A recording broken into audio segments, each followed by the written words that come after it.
RTI का एक कानून है जो कि 2013 में पास हुआ, इसके नाम पे गए है RTI act 2013, right to information act 2013, मालूमात तक रसाई का कानून 2013। मालूमात तक रसाई, कौन सी मालूमात? वो मालूमात जो सरकारी इदारों के पास है उन तक रसाई। किसकी रसाई? आम शहरी की रसाई, आपकी रसाई। आपने आरटीआई को being a local government representative नहीं देखना, आपने आरटीआई को बहैसियत एक शहरी देखना है, ठीक है। अच्छा, ये डेफिनेशन है। When there is information, there is enlightenment. When there is debate, there is division. When there is no sharing of power, no law, no accountability, there is abuse, corruption, subjugation and indignation, ठीक है। आपकी जब तक आप मालूमात को share नहीं करेंगे, आप खुल कर चीजों को सामने नहीं लाएंगे, तो आप सिस्टम को ठीक तरह से नहीं चला सकते। आपका आरटीआई का एक्ट जो बना है, याद रखिए, जब भी हमारे कानून, आपसे ज्यादा लोगों को पता भी होगा, लेकिन अगर किसी को नहीं पता तो उनकी मालूमात के लिए बताती जाऊं। जब भी आपका कोई कानून बनता है वो आपके आईन के अंदर रहते हुए बनता है, आपके आईन के नीचे बनता है। जब भी आपसे कोई पूछे कि ये कानून क्यों बना या कैसे बना, तो उसके लिए आईन में जरूर कोई ना कोई शिक होती है। जो आरटीआई का है, ये 19A जो हमारा आर्टिकल है, उसके नीचे हमारा आरटीआई का एक्ट बना है, एक कानून बना है। कानून क्यों बनते हैं? तो आपका आईन है, उसके निफाज के लिए आप कानून बनाते हैं कि एक आईन में शिक दी गई है, उसको हमने अब बरूएकार नाफिजुल अमल में कैसे लाना है, उससे काम कैसे करना है, उसके लिए हम कानून बनाते हैं। उस कानून को चलते हुए फिर हम सबके ऊपर उसका नफाज करते हैं और फिर अपनी सोसाइटी को बेहतर बनाने के लिए उसको काम करते हैं। तो आर्टिकल 19A के तहत हमारा राइट टू इंफॉर्मेशन का जो हमारा मालूमात तक रसाई का कानून जो है, तो 19A के तहत बना है। 19 जो है तो वो राय की आजादी है। फिर 19A जब 18 अमेंडमेंट हुई 18वीं तरमीम, तो उसमें ए शामिल की गई कि उसी 19 जो राय की आजादी थी, फ्रीडम ऑफ एक्सप्रेशन की, तो फिर उसके अंदर एक शिक शामिल की गई, मालूमात तक रसाई।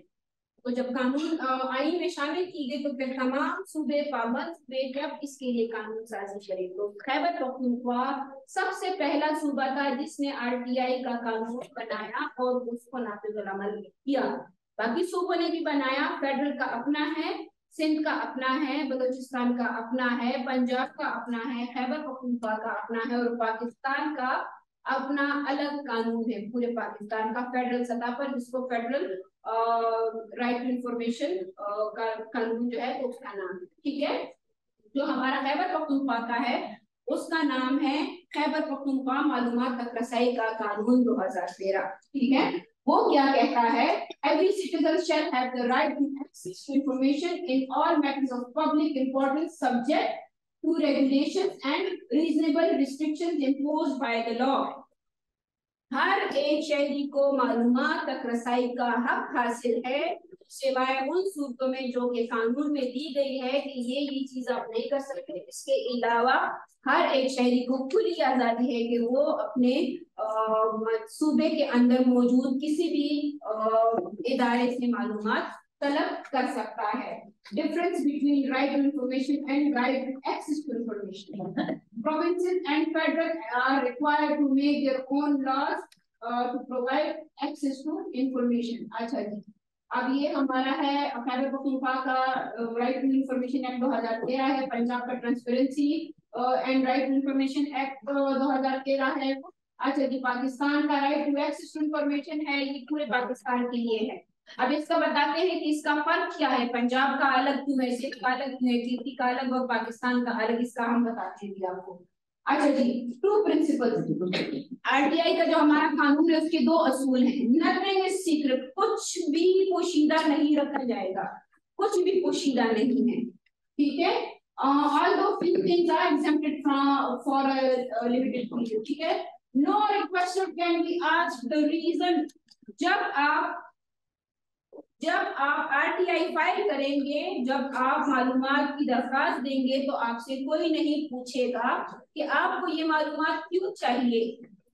कोई आपसे नहीं पूछ सकता भाई मुझे यही चाहिए, मैंने आपसे लेके डस्टबिन में डालनी है, बस मुझे मालूमात चाहिए। आपसे कोई मालूमात की वजह नहीं पूछ सकता, और कुछ भी सीक्रेट नहीं रखा जाएगा कि नहीं ये वाली इंफॉर्मेशन तो हम आपसे नहीं दे सकते।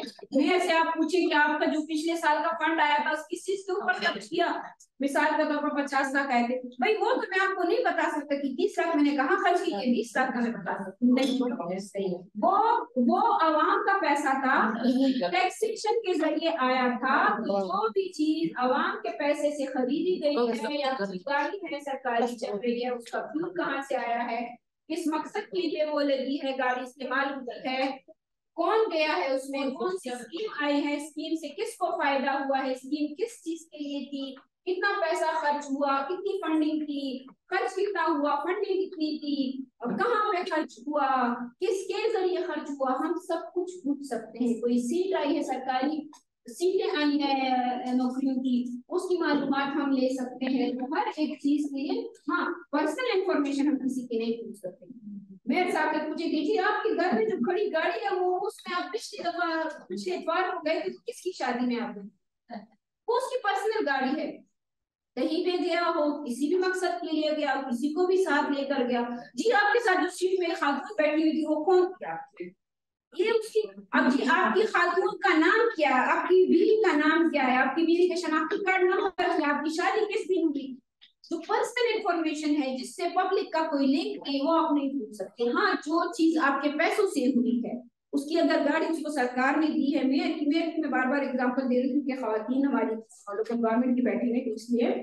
और कोई भी सरकारी महकमा सेहत का है, तालीम का है, तो अगर कोई चीज, कोई स्कीम है या कोई भी ऐसा काम है जो कि सरकारी पैसे से किया गया, उसकी मालूमात हम दे सकते हैं। ठीक है, पर्सनल इंफॉर्मेशन और पब्लिक इंफॉर्मेशन दोनों में फर्क है। अच्छा जी, पब्लिक बॉडी क्या है? All government departments, ministries, directorates, field officers, etc., etc. All autonomous bodies created by the law, the universities, board, commissions, tribunals, development authorities. School, college, यूनिवर्सिटियां, सरकारी दफातर, डायरेक्टरेट, जितने भी महकमे हैं वो सब पब्लिक बॉडीज उसको बोलते हैं हम। ठीक है, अच्छा जी, bodies receiving funding from government directory, fund जिनको हुकूमत की तरफ से फंड मिल रहा है, हम उनसे सिंपल सी बात से पूछ सकते हैं। ठीक है, अच्छा जी, पब्लिक फंक्शन क्या है? तो वो कोई भी सरकारी काम सर अंजाम दे रहे हैं, मतलब ऐसे कोई काम है उनकी, सिस्टम को आप देखते हैं, सेहत का महकमा जो जाहिर सी बात है आवाम के लिए काम कर रहा है, शहरियों के लिए काम कर रहा है, तो उनकी फंक्शनिंग क्या है? पब्लिक फंक्शनिंग है। फंड क्या है? पब्लिक फंडिंग, आवाम का पैसा है, तो उनसे हम पूछ सकते हैं। ठीक है, अच्छा इसमें अब ये है कि जब आरटीआई का कानून बना तो 120 दिनों के अंदर, मतलब तकरीबन 4 महीनों के अंदर अंदर हर पब्लिक बॉडी पाबंद है कि वो एक पीआईओ मुंतखब करे। अब पीआईओ क्या है? Public information officer. ठीक है, जब भी हम दरखास्त लिखेंगे तो उसको हम लिखेंगे बखिदमत जनाब पब्लिक इंफॉर्मेशन ऑफिसर। क्यों? क्योंकि अगर हम लिख लेते हैं हेड ऑफ डिपार्टमेंट और वो गलती से हमने कर लिया तो हमारी एप्लीकेशन वापस आ जाएगी। तो अगर हम पब्लिक इंफॉर्मेशन ऑफिसर लिखते हैं तो एक इदारा, मिसाल हम सेहत के महकमे की ले लेते हैं, हमने सेहत के महकमे को हमने एप्लीकेशन लिखी आरटीआई की, और हमने उसके ऊपर हमें नहीं पता कि इसका हेड कौन है, मिसाल ले लेते हैं, हम क्या लिखेंगे? Public information officer. अब उस इदारे का काम है कि वो एक पब्लिक इंफॉर्मेशन ऑफिसर की तैनाती करे।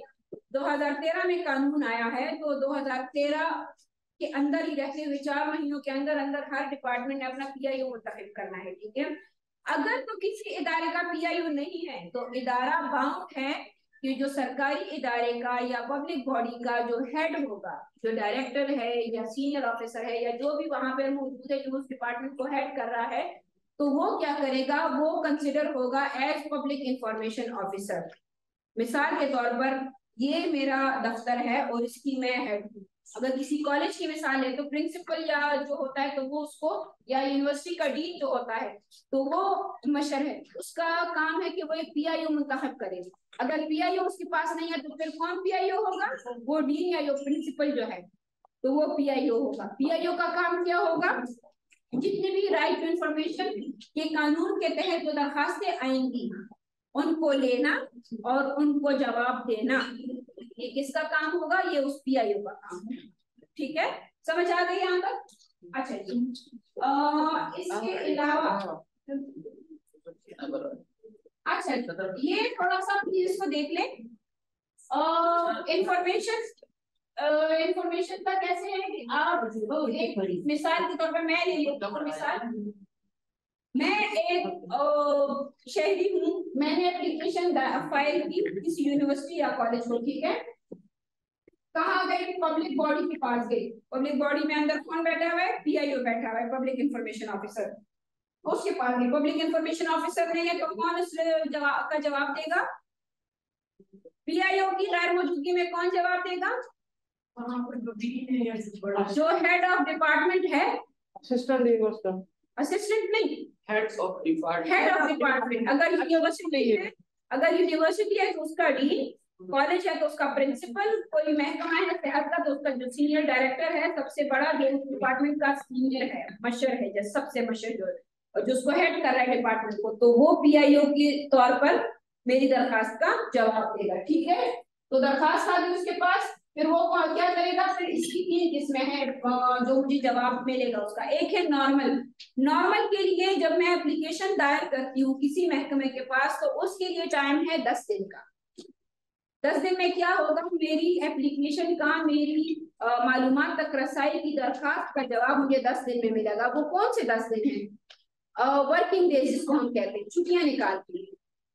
हमारा क्या होता है? हमारे हफ्ते और इतवार की छुट्टी आती है, तो हम 5 दिन इस हफ्ते के और 5 दिन अगले हफ्ते के, तो ये मिला के 10 दिन हो जाएंगे। ठीक है, एक होती है स्पेशल जो हमारी मालूमात है या कॉम्प्लेक्स, तो वो फिर हमें 3 दिन में मिलेगी। ठीक है, ये 10 दिन वाली जो है तो उस पर ज्यादा टाइम भी लग सकता है। डिपार्टमेंट कह सकते हैं कि भाई मुझे थोड़ा सा इजाफी टाइम चाहिए, तो क्योंकि मालूमात इकट्ठी करने के लिए, या कोई ऐसा हमारा होता है, हमारी एप्लीकेशन होती है कि जिससे किसी और महकमे से मालूमात इकट्ठी करनी होती है, तो फिर वो इजाफी टाइम ले लेते हैं उसके ऊपर, मतलब 20 दिन भी ले लेते हैं। कुछ ऐसी मालूमात होती हैं कि अगले बंदे को फांसी होनी है मिसाल के तौर पर, और उसको ऐसी मालूमात किसी महकमे से चाहिए कि उसको अगर मतलब वो मालूमात 10 दिन में आए कि उसकी 3 दिन बाद फांसी है, हो गया काम, उसमें तो फायदा नहीं है। तो फिर उसको कॉम्प्लेक्स मालूमात स्पेशल केस हो के तौर पर वो डील किया जाएगा, वो 3 दिन में मालूमात मिलेगी। उसके ऊपर फिर हम नोयत लिखेंगे कि इस दरखास्त की नोयत जो है तो वो इतनी स्पेशल है कि मुझे अर्जेंट बेसिस पर इसकी मालूमात चाहिए, तो वो फिर आपको महकमा पाबंद है। ये जो बातें मैं कर रही हूँ ये आरटीआई एक्ट में लिखी गई है।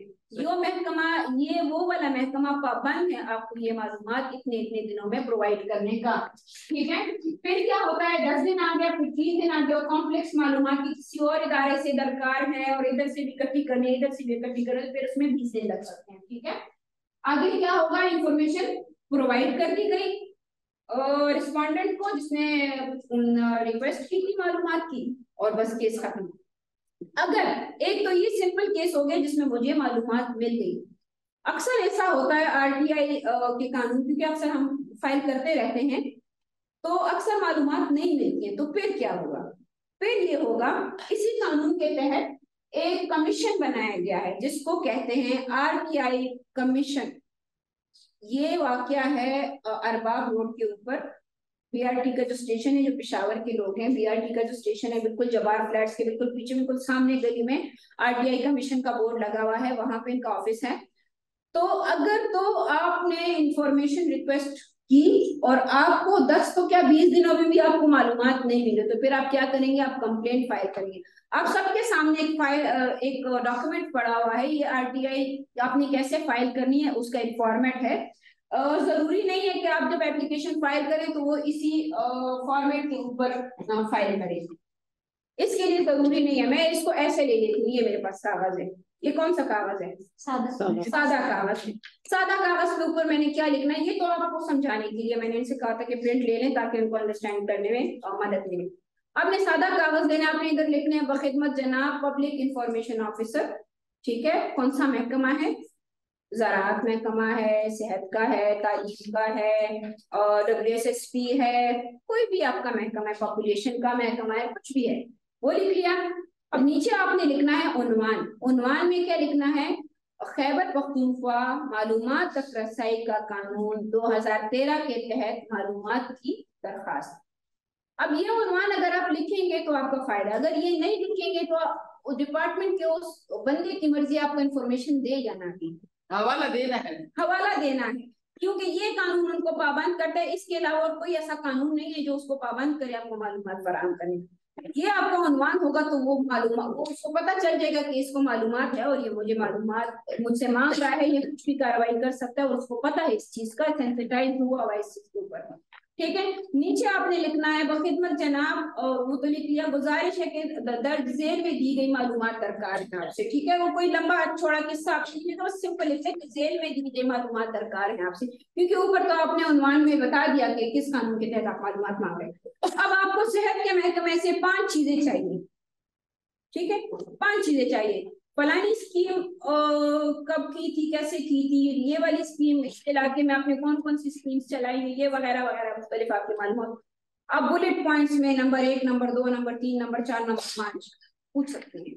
ठीक है, पूछ लिया आपने। लेकिन जब आप मालूमात मांगेंगे, अगर किसी स्कीम का मांग रहे हैं तो स्कीम की डेट्स बहुत जरूरी है। अगर आपने कोई माजूर अफराद का डाटा मांग रहा है, अब अफराद बाहम माजूरी का सोशल वेलफेयर से आपने डाटा मांगना है, तो आपने बताना है कि साल 2022 से लेकर साल 2000 सितंबर 2023 तक आपने कितने माजूर अफराद की रजिस्ट्रेशन की। ठीक है, आपने ये टाइम मेंशन है, क्योंकि इदारे के पास तो सालों की फाइलें पड़ी हुई होती हैं। अब आप ये कहेंगे कि जी आपके पास रजिस्टर्ड, टोटल रजिस्टर्ड पीडब्ल्यूडीज कितने, आपको पता है कि कौन से पीडब्ल्यूडीज कितने किस साल की चाहिए। ठीक है ना, तो आपने टाइम मेंशन करना है कि मुझे जनवरी 2023 से सितंबर 2023 के दरमियान आपने जितने पीडब्ल्यूडीज या अफराद बाहम माजूरी को रजिस्टर किया, मुझे उनका डेटा चाहिए। ठीक है, नीचे आपने 2-3 चीजें लिखनी है, जैसे इसके ऊपर भी लिखा है, आपने शनाख्ती कार्ड नंबर मेंशन करना है, आपने वो पता मेंशन करना है जिस पर आपको ये मालूमात अरसाल की जाए, पोस्टल एड्रेस। ठीक है, आपने अगर कोई ईमेल के जरिए आपको चाहिए कि भाई मुझे ईमेल के जरिए या व्हाट्सएप के जरिए मिल जाए, तो ठीक है, आप उसमें मेंशन करेंगे कि मुझे मेरे नंबर पे व्हाट्सएप कर दे या मुझे ईमेल कर दे। ठीक है, और नीचे आपने साइन करना। शनाख्ती कार्ड का मोबाइल नंबर बिल्कुल लिखना है, मोबाइल नंबर बहुत जरूरी होता है। शनाख्ती कार्ड का नंबर बहुत जरूरी है। इसमें शनाख्ती कार्ड का नंबर क्यों जरूरी है? क्योंकि ये वाला कानून खैबर पख्तूनख्वा का राइट इंफॉर्मेशन एक्ट, ये खैबर पख्तूनख्वा के बाशिंदों के लिए बनाया गया है। आपका शनाख्ती कार्ड का नंबर ये शो करेगा कि आया रुजीना बीबी खैबर पख्तूनख्वा की बाशिंदा है या नहीं। ठीक है, तो इससे पता चलेगा कि आप शहरी हैं। अगर तो आप इस सूबे के बाहर से हैं तो वो आपको इनकार कर सकते हैं कि भाई हम आपको इसके तहत मालूमात नहीं, दूसरे सूबों में नहीं है ये वाला कानून, दूसरे सूबों में है लेकिन वो उनके लिए है। खैबर पख्तूनख्वा का जो कानून है ये इस सूबे के शहरियों के लिए है। पंजाब का जो कानून है वो पंजाब के शहरियों, लेकिन है तो सही ना, सबके लिए है वहाँ। और मैंने शायद आप नमाज पढ़ने गई थी, अभी मैंने आपके साथ शेयर किया, तो ये सबके लिए है। अच्छा, अगर सिंध का कोई बंदा है और उसको खैबर पख्तूनख्वा के किसी इदारे से मालूमात चाहिए, तो वो क्या करेगा? उसको इस कानून के तहत नहीं मिल सकती। लेकिन जो हमारा फेडरल का कानून है, अभी मैंने आपके साथ स्क्रीन में शेयर किया, तो वो उस कानून के तहत पे मालूमात मांग सकता है। ये पाकिस्तान राइट इंफॉर्मेशन एक्ट 2017। अगर सिंध का या बलोचिस्तान का कोई बंदा है, उसको खैबर पख्तूनख्वा के सेहत के महकमे या सोशल वेलफेयर से या पॉपुलेशन वेलफेयर से या एजुकेशन डिपार्टमेंट से कोई मालूमात चाहिए, तो वो किस कानून के तहत मांगेगा? पाकिस्तान वाली इंफॉर्मेशन एक्ट जो है। अगर मुझे कोई मालूमात चाहिए सिंध के इदारे से, तो मैं भी इस कानून के तहत मांगूंगी। नीचे वाला सतह का, वो पाकिस्तान की सतह, फेडरल सतह पर है। लेकिन खैर सूबे का जो कानून है, प्रोविंशियल कानून, वो प्रोविंस के अंदर के लोगों के लिए है। ये नीचे वाला कानून तमाम पाकिस्तान, और ये आप नहीं कह सकते कि आप इधर बैठे हुए तो भाई आप पाकिस्तान वाले कानून के तहत मांग रहे, आपके पास तो अपने प्रोविंस का कानून है तो आप उसके तहत मांगे। हाँ, आपको सूबे के बाहर की इदारों के लिए चाहिए, कोई मालूमात हाई कोर्ट से चाहिए या पुलिस महकमे से चाहिए या किसी भी महकमे से चाहिए, तो फिर वो आप उस कानून के तहत मांगेंगे। मैंने सेंट्रल जेल को आरटीआई फाइल की थी, उनसे मैंने पूछा था कि आपके पास जो कैदी हैं तो वो उसमें अफराद बाहम माजूरी कितने हैं, आपके पास ट्रांसजेंडर कैदी कितने हैं, आपके पास खवातीन कैदी कितने हैं, खवातीन में फिर प्रेग्नेंट खवातीन कितनी है, वो वाली खवातीन कितनी जिनके पास सिर्फ और बच्चे हैं, प्रेग्नेंट खवातीन कितनी, और आपके अंदर सेंट्रल जेल के अंदर आया उनके लिए कोई खास सहूलियात शहर की या इलाज की या खुराक की कोई सहूलियात मौजूद है या नहीं, ये मैंने उनसे पूछा था। तो एक ही दरखास्त में मैंने 4-5 चीजें पूछी। तो ये एप्लीकेशन आपके सामने पड़ी हुई है, तो अगर आप इसको भी इस्तेमाल करते हैं तो ये भी अच्छा है, लेकिन आपको मैंने सिंपल सा बता दिया, ये ना हो क्या वो तो मुझसे कहो कि आप मैं क्या करूँगी। आप सादा कागज पे बिल्कुल सिंपल इदारे का नाम,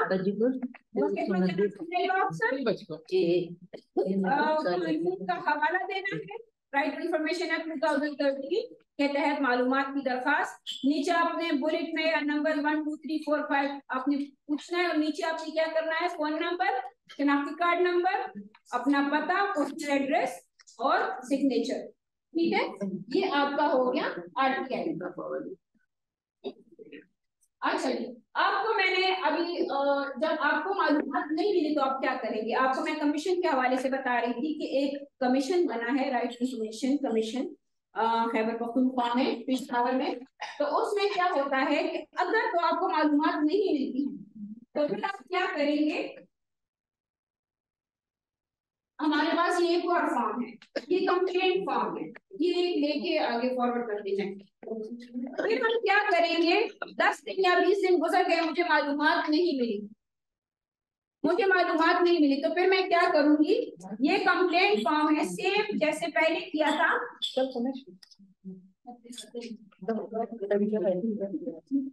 जो पहले किया था हमने।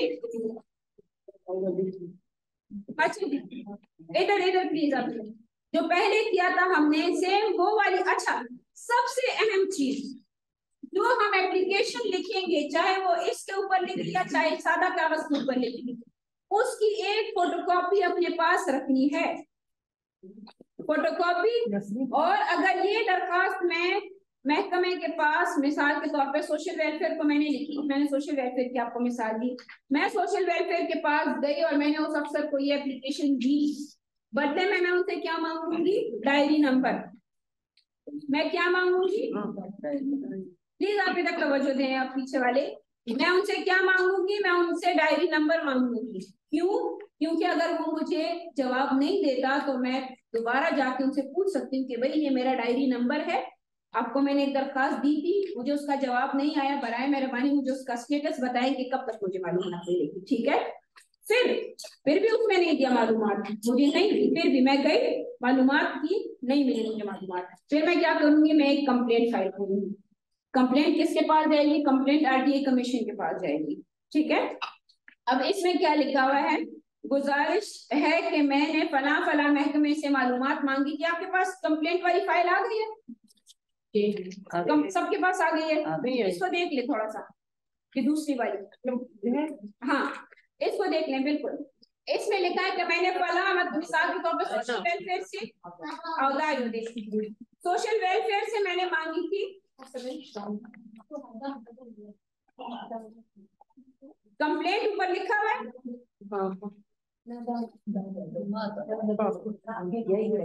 अच्छा बिल्कुल यही है, बिल्कुल यही, इसके ऊपर लिखा हुआ है कि मैंने सोशल वेलफेयर से मालूमात मांगी थी और उसकी जो नकल है वो पीछे लगी हुई है, और मुझे ये मालूमात नहीं मिली, बराए मेहरबानी मुझे ये मालूमात इदारे से लेकर प्रोवाइड कर दें। ठीक है, उसके ऊपर सारी डिटेल लगी हुई है, सब कुछ लिखा है। सादा कागज पर भी आप लिखते हैं तो वो भी आप लिख सकते हैं, सादा कागज पर भी अगर आप लिखते हैं तो उसके ऊपर भी आप यही लिखेंगे कि मैंने उनको एक कंप्लेंट दे दें। अच्छा जी, सादा कागज पर भी अगर आप लिखेंगे, सादा कागज पर भी अगर आप लिखेंगे, प्लीज आप इधर तवज्जो दें प्लीज, सादा कागज पर भी अगर आप लिखेंगे तो आप ये लिखेंगे कि मैंने फला महकमे से मालूमात मांगी थी, जिसकी नकल नीचे लिखी हुई है, मुझे अब तक जो टाइम था वो 10 दिन का था, लेकिन अभी 20 दिन या 25 दिन गुजर गए या 1 महीना गुजर गया, इसके बावजूद मुझे मेरी दरकार मालूमात या मेरी दरखास्त मालूमात जो दी गई थी वो मुझे नहीं मिली। रिक्वेस्टेड मालूमात नहीं, बराए मेहरबानी मुझे इस महकमे से मालूमात लेकर दे। इसके साथ हम क्या लगाएंगे, ओरिजिनल जो हमारा फॉर्म था जो हमने दिया था आरटीआई के तहत उसकी फोटोकॉपी, और साथ में जो डायरी नंबर था, या अगर हमने डाकखाने के जरिए या किसी पीसीएस या लेपर्ड्स या जो भी है उसके जरिए बेचा है तो उसकी भी रसीद की कॉपी हम लगाएंगे। वो इसलिए वो तो महकमा कह सकता है कि मुझे किसकी दरखास्त नहीं मिली, तो जो आपकी जो कॉपी होगी, रसीद की कॉपी होगी, और आपकी जो ओरिजिनल एप्लीकेशन की नकल होगी, वो ये सबूत होगा कि आपने ये मालूमात की दरखास्त दी है जिसको जवाब नहीं किया गया। तो आरटीआई कमीशन उस महकमे को बाउंड करेगा कि वो आपको मालूमात दे, और हम ये नहीं कह सकते कि कुछ नहीं होगा, ये हुआ है और ये हम करते रहते हैं और हमने किया है। ठीक है, हम करते रहते हैं। इस पूरे साल में तकरीबन मैंने 13 से 14 एप्लीकेशन दी हैं, कुछ का खुद ही से आ गया था और कुछ का जिनका नहीं आया तो मैंने उनके अगेंस्ट आरटीआई फाइल की और उसका मुझे रिस्पांस मिला है। ठीक है, तो इदारा बाउंड है इस कानून के तहत कि आपको मालूमात दे। अब being a local government representative आपके लिए आरटीआई क्यों इम्पोर्टेंट, आप फंडिंग का पूछ सकते हैं, अपनी लोकल गवर्नमेंट का जो आपका डिपार्टमेंट है उससे फंडिंग का पूछ सकते हैं कि साल 2022-23 का फंड आया था, कितना आया था लोकल गवर्नमेंट के लिए,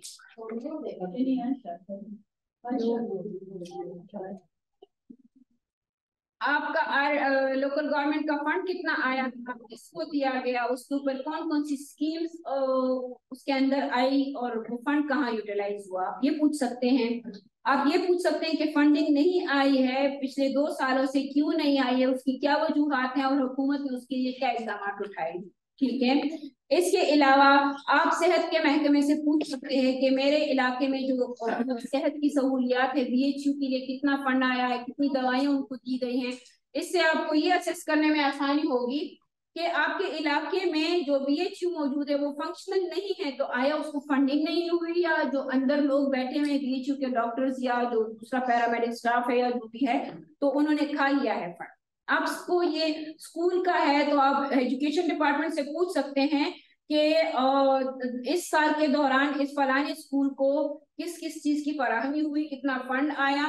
पीटीसी का पूछ सकते हैं हम, पीटीसी का कितना फंड आया इस वाले स्कूल को और उसको कहाँ यूटिलाइज किया, स्कूल के लेवल पे पूछ सकते हैं।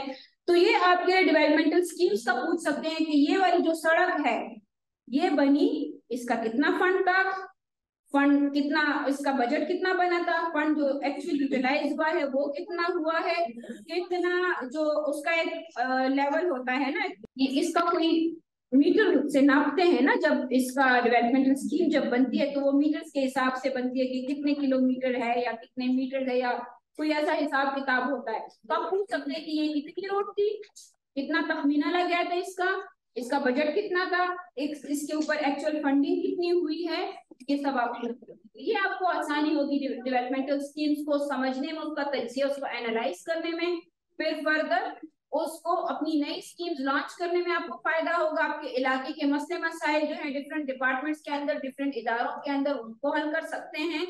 फंडिंग का जो बहुत बड़ा इशू चला आ रहा है उसको हल करने का पूछ सकते हैं। अच्छा, आपका आरटीआई एक्ट सॉरी आपका लोकल गवर्नमेंट एक्ट कहता है कि आपके इजलास होंगे, आपके काउंसिल के इजलास, आप अपने चेयरमैन से पूछ सकते हैं कि भाई लॉ तो कहता है कि इजलास होने, आपने अभी तक कितने किए, तहसील चेयरमैन से। ठीक है, तो इस चीज से आप उनको अकाउंटेबल बना सकते हैं, उसको जवाबदेह उनको बना सकते हैं। ये कानून बेसिकली जवाबदेही और शफाफियत के लिए बनाया गया है, ट्रांसपेरेंसी एंड अकाउंटेबिलिटी के लिए बनाया गया है। तो इन इन रूल से, इन तरीकेकार से हम क्या कर सकते हैं, अपनी सोसाइटी को हम इंक्लूसिव बना सकते हैं, उनको अकाउंटेबल बना सकते हैं और उनको ट्रांसपेरेंट बना सकते हैं। तो ये आरटीआई का था आपके लिए, और इसकी कोई फीस नहीं है, बिल्कुल फ्री है आरटीआई। और आरटीआई तो बहुत ही एक बड़ा एक्ट है अगर इसको आप देखते हैं, लेकिन हमने आपके लिए थोड़ा सा जितनी आपकी जरूरत के मुताबिक मैं इसको लेकर चली हूँ।